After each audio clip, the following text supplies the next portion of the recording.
Alhamdulillah, assalatu wassalamu ala rasulillah wa ala alihi wa sahbihi ajma'in. Asyhadu an la ilaha illallah wahdahu la syarika lahu wa asyhadu anna Muhammadan abduhu wa rasuluh. Allahumma inna nas'aluka ilman nafi'ah wa na'udzubika min ilmin la yanfa'. Baik, kita lanjut materinya. Dengan berikutnya. Subjudul baru. Asyirkul akbaru. Asyirkul akbaru.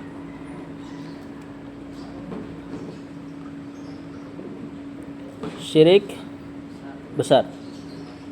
Kalau sudah dikatakan syirik besar berarti ada di pembagian lain, yaitu syirik kecil. Nah, kita bahas dulu syirik besar. Sebelum masuk ke apa itu syirik besar, di sini beliau datangkan satu pertanyaan. Ma huwa a'zamuz dzunubi? Apa a'zam? Yang terbesar. Az-dzunub, dosa-dosa. Apa yang terbesar dari dosa-dosa? Indallahi, di sisi Allah. Ya, simpelnya apa dosa terbesar di sisi Allah? Apa dosa paling besar? Syirik. Zina? Besar, tapi lebih besar syirik. Bunuh?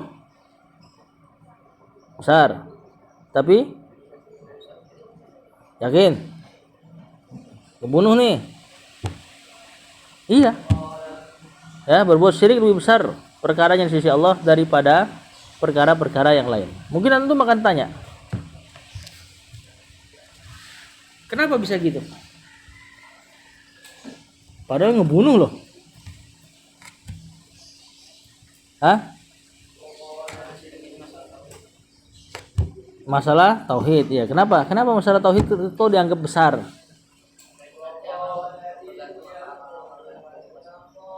Nah, karena dia bergantung dengan amal-amal setelahnya. Kalau benar maka amal-amal setelahnya diterima. Kalau rusak berarti rusak amal-amal lainnya. Orang bunuh, sholatnya diterima gak? Diterima. Orang berbuat syirik, sholatnya diterima gak?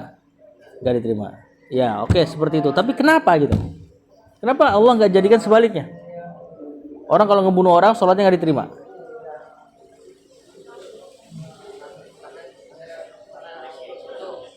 Coba antum pikirkan, kenapa syirik begitu besar di sisi Allah? Iya, kenapa Allah nggak jadikan salah satu syarat diterimanya amal adalah tidak pernah membunuh? Nah, gitu loh. Hah? Apa? Seandainya nih, ada seorang baik banget, tapi dia suka nyajenin untuk pohon. Setiap hari disajenin untuk pohon, dikasih ayam dipotong buat penghuni pohon. Itu pohon misalnya. Yang ngatu lewat. Dia nggak kayak gitu. Dia sholat, alhamdulillah. Cuma gangster. Pernah bunuh orang. Lagi buron. Mana yang antum takuti? Gangster tentu. Ada mudarat kepada antum. Ya kan? Tapi di antara mereka berdua siapa yang lebih besar di sisi Allah? Yang ngasih saja. Nah, ini adil gak? Enggak. Kenapa enggak adil? Adil. Tapi kenapa? Apa hikmah yang Allah inginkan dari perkara kayak gini? Kenapa yang ngasih mudarat ke orang enggak lebih besar daripada yang dia enggak ganggu orang? Baik orang yang ngasih, tetangga ini baik, suka ngasih makan, bahkan jinnya dikasih makan, antum juga dikasih makan, bekas jin dikasih makan, kasih antum misalnya. Antum punya hutang, dilunasin sama dia, baik luar biasa. Tapi nyajet, baik luar biasa, tapi nyembah Nabi Isa misalnya. Kenapa yang kayak gini nggak bisa masuk surga? Dibanding orang yang sholat dan sebagainya tapi ngebunuh, tapi berzina, tapi dosa-dosa yang lain, riba, menipu misalnya. Bisa gak masuk surga orang ini? Muslim bisa, tapi mungkin akan diazab dulu. Nanti ujung-ujungnya surga. Kita nggak tahu berapa lama azabnya. 1 hari di sana aja bagaikan 1000 tahun, dalam satu pendapat 50.000 tahun. Sedangkan tadi orang baik tadi bantu orang-orang yang kena penyakit dan sebagainya, ya, melakukan aksi-aksi sosial kemanusiaan. Tapi Kristen nyembah Isa, ada kemungkinan masuk surga? Enggak. Kalau mati di atas itu. Kalau tobat, dia tiba-tiba masuk Islam, bisa masuk surga. Bahkan pahala-pahala yang kemarin Allah kasih tetap. Pahala dia bakti sosial dan sebagainya Allah kasih. Pertanyaannya kenapa seperti itu? Anak tukar sekarang di antum. Antum udah pernah ngerasain ini belum? Suka sama lawan jenis? Antum?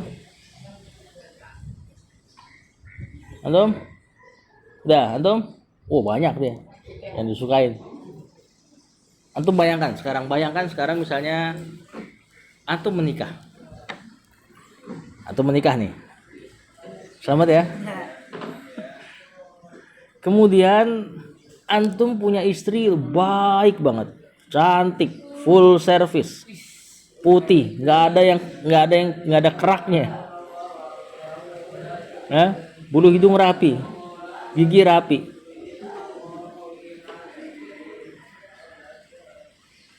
masak enak, nyapu bersih. Tapi antum tahu nih, istri antum tuh ada main di belakang, suka sama cowok lain. Cuma di hadapan antum ya pokoknya full service. Umar saya full service. Yang penting dia nggak tahu bahwasanya si perempuan ini selingkuh, berzina, bahkan sampai berzina dengan orang lain. Tapi Umar tahu ternyata. Di satu sisi, naudzubillah ya, kita jangan semoga nggak seperti itu. Di satu sisi, salah seorang dari antum nikah juga, biasa aja, kulitnya sama kayak antum, tidak seperti ana, matanya jereng misalnya, giginya berantakan,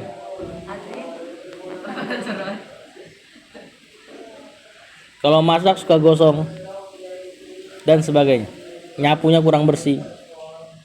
Tapi dia berusaha untuk menservis antum, cuma kurang maksimal. Tapi antum tahu dia tuh bucin banget sama antum, hatinya cuma buat antum. Mana yang kira-kira antum lebih sayangi di antara dua orang itu? Yang pertama apa yang kedua? Yang kedua, yakin? Kita aminkan nih. Yang pertama. Yang kedua pasti. Mudah-mudahan kita dapat separuh-separuh. Yang cantiknya kayak pertama, hatinya kayak yang kedua. Tapi kenapa antum pilih yang kedua?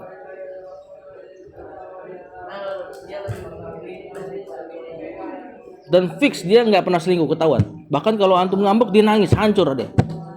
Saking bucinnya, tau bucin ya? Budak cinta. Tapi jelek nih tadi, jereng matanya. Nggak apa-apa? Nggak apa-apa. Paham nggak sekarang? Masalah hati itu mahal.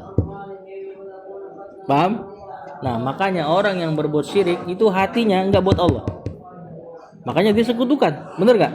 Kalau misalnya hatinya buat Allah full, pasti semua amalan dikasih ke Allah.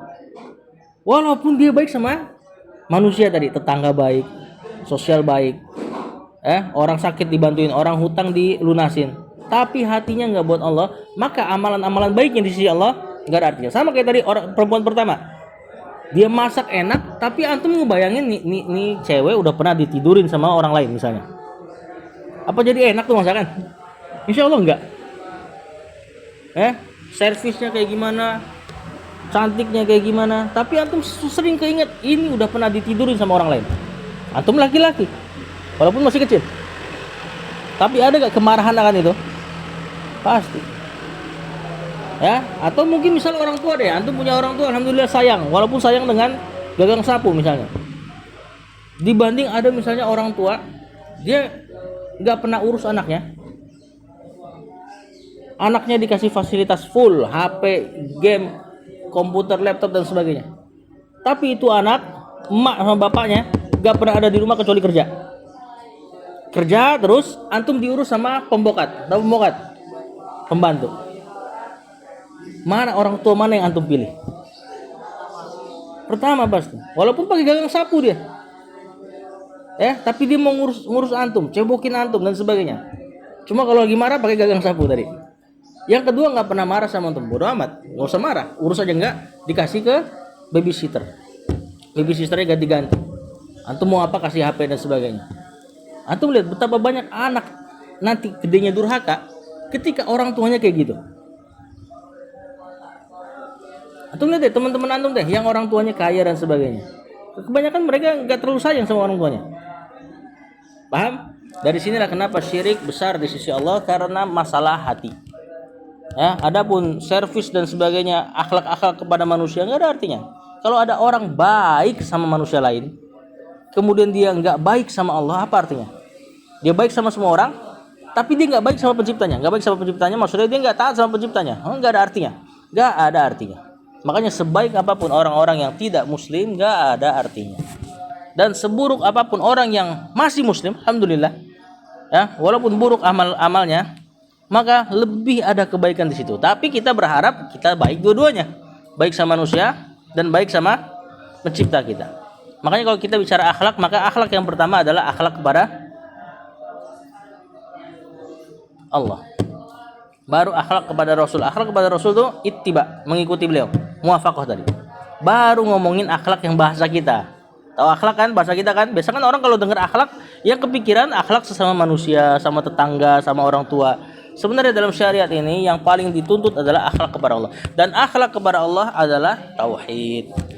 Nah, makanya kita bahas asyirkul akbar. Kata penulis, ma huwa a'zamudz dzunubi indallah. Apa dosa terbesar di sisi Allah? Maka jawabannya a'zamudz dzunubi asyirku billah. Sebesar-besar dosa adalah syirik kepada Allah. Sama kalau kayak tadi kasusnya, sebesar-besar perbuatan buruk istri kepada suami, selingkuh. Ya kan? Bukan enggak nyuci piring, bukan. Wa dalilu qauluhu ta'ala. Dan dalilnya adalah firman Allah Ta'ala, ya bunai, wahai anakku. Ini perkataan Nabi Luqman.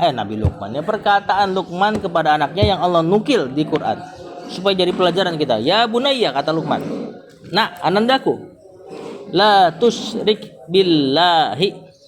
Jangan menyekutukan Allah. Inna syirka, sesungguhnya kesyirikan, la zulmun, benar-benar kezaliman, azim, yang besar. Seorang hamba harusnya menghamba kepada Allah, dia menghamba kepada yang lain. Seorang istri harusnya mencintai suami, dia mencintai yang lain. Besar maka di sisi Allah, sebagaimana seorang istri yang seperti itu besar di sisi suaminya. Walamma su'ila Rasulullah, tatkala Rasul ditanya sallallahu ayyu dzanbi a'zamu, ayu apa? Adzanbi, dosa, a'zamu, terbesar, atau dosa terbesar, dosa apa yang paling besar gitu ya. Qala, Rasul sallallahu katakan, antaj'ala, engkau menjadikan, lillahi, untuk Allah, nid, dan tandingan, wa huwa khalaqaka, padahal dialah khalaqaka, yang menciptakanmu. Kau jadikan dia tandingan padahal dia yang menciptakanmu, ngasih makan kamu dan seterusnya. Istri mendatangkan tandingan laki-laki lain padahal suaminya yang ngasih nafkah, suaminya yang ngasih naungan. Dapat dipahami ya, ini bukan menyamakan syirik dengan selingkuh. Maksudnya atau pahami dari sisi itu. Masalah hati berat. Ada yang terlewat? Kata penulis, an-niddu, dalam kurung tuh asyariku, tandingan artinya.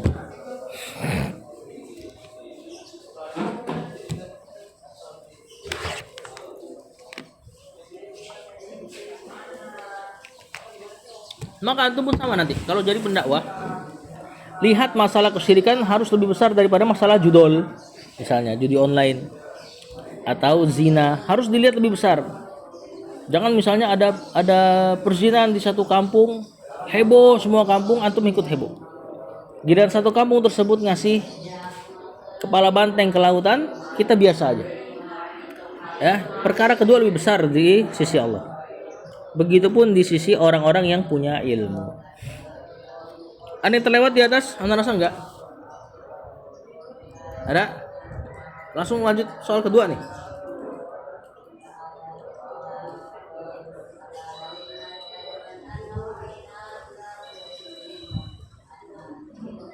Aman?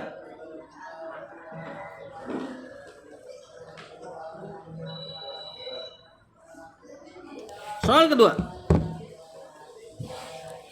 Berarti sekarang syirik dosa terbesar. Nah, syirik kebagi dua. Ada syirik besar, syirik kecil. Syirik kecil tetap dosa terbesar daripada dosa-dosa yang lain.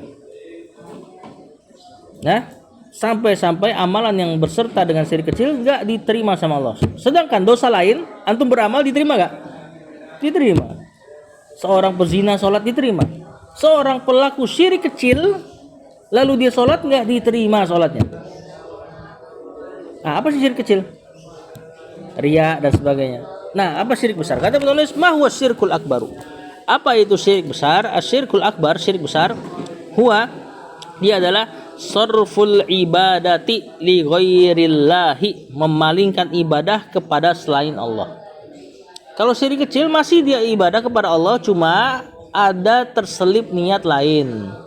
Kalau ini sarful ibadati, memalingkan ibadah li ghairillahi, kepada selain Allah. Benar-benar ibadahnya dikasih ke selain Allah. Nah, ini syirik besar.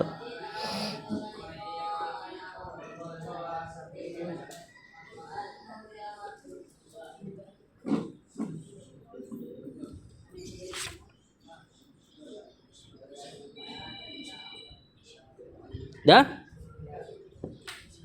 Kadu'ai ghairillahi, seperti berdoa kepada selain Allah. Gimana doa kepada selain Allah?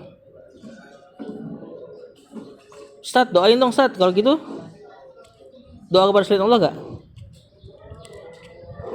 Beda. Gimana doa kepada selain Allah?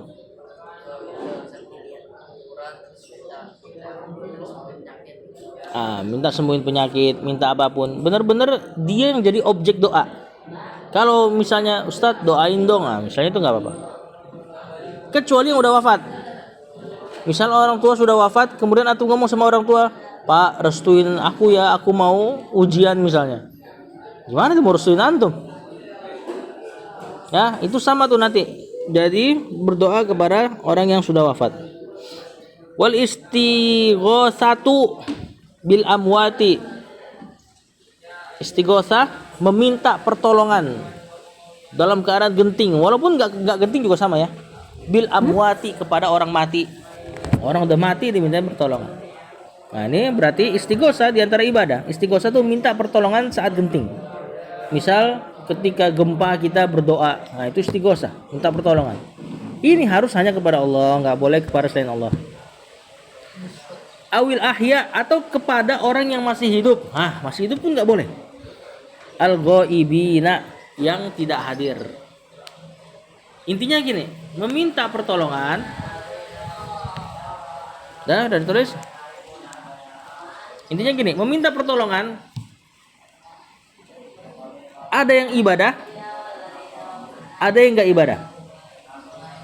Minta pertolongan yang ibadah gimana? Meminta pertolongan terhadap sesuatu atau pertolongan tersebut hanya Allah yang bisa lakukan. Misal minta apa? Minta hentikan gempa. Apalagi?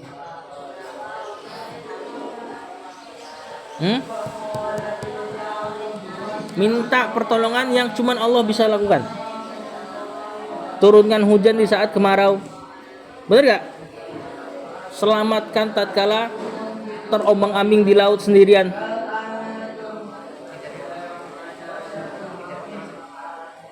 Tergantung benar-benar genting nggak. Misalnya antum benar-benar di hutan sendirian. Yang kayak gini namanya istighosah, minta pertolongan hanya kepada Allah.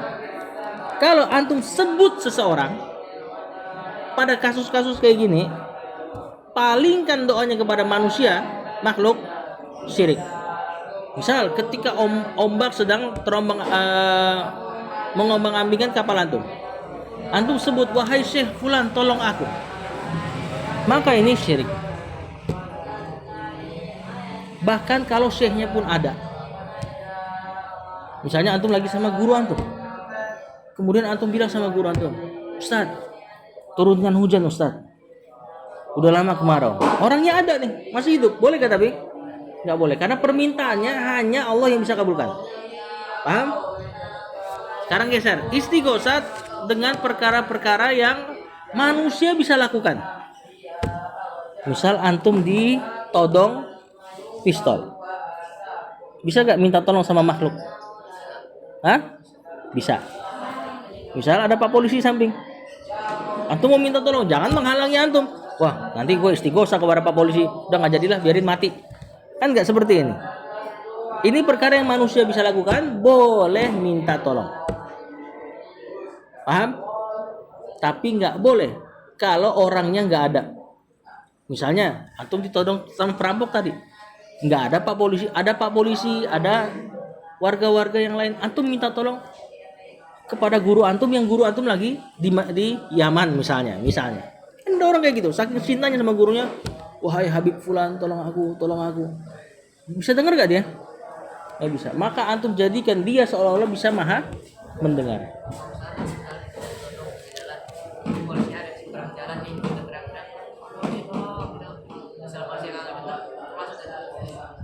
Ya antum ada ikhtiar di situ kan untuk mendengarkan polisi.